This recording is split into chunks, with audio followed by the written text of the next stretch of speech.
Today I'm going to talk about stress and how we experience stress. I will show you the symptoms, how to reduce, and how to cope with stress.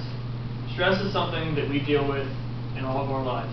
Some of us, we experience it maybe once a day or less, and some of us experience it several times a day.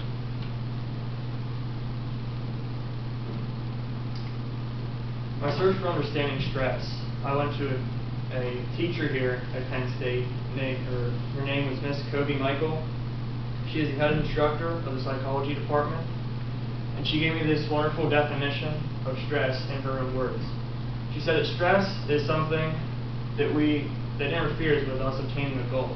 For instance, if we want to take a nap and we have a meeting, that's an interference with one of our goals that can cause stress. And that is one of the many examples that there are of anything interfering with our goals. And you can also see another more precise definition of stress.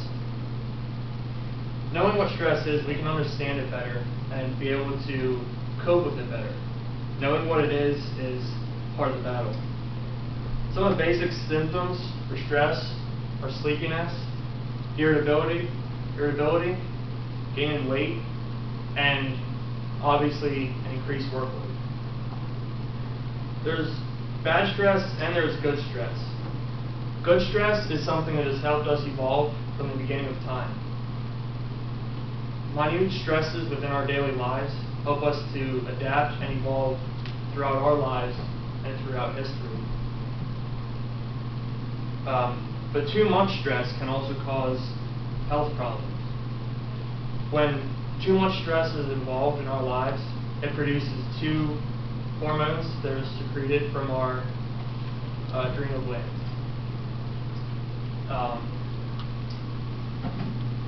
These hormones are called epinephrine, which is essentially adrenaline, and cortisol. These two hormones, when released from your body in continuous release, will increase heart rate and increase your mental workload. And too much of this will put wear and tear on your body and is very detrimental to your health. In a study by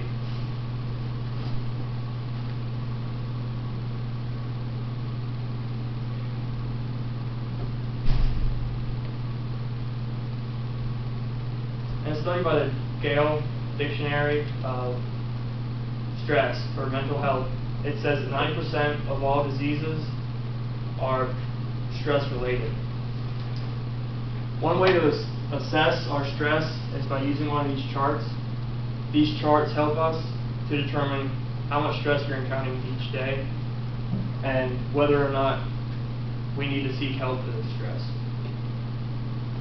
With the stress, there are also ways to relieve stress. Things like singing, physical exercise, listening to music, and simply laughing are good ways to relieve stress. Throughout this process of creating this speech, I too felt this stress.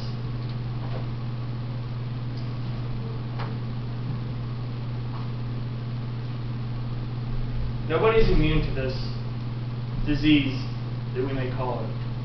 Everybody is involved in this predicament. It happens.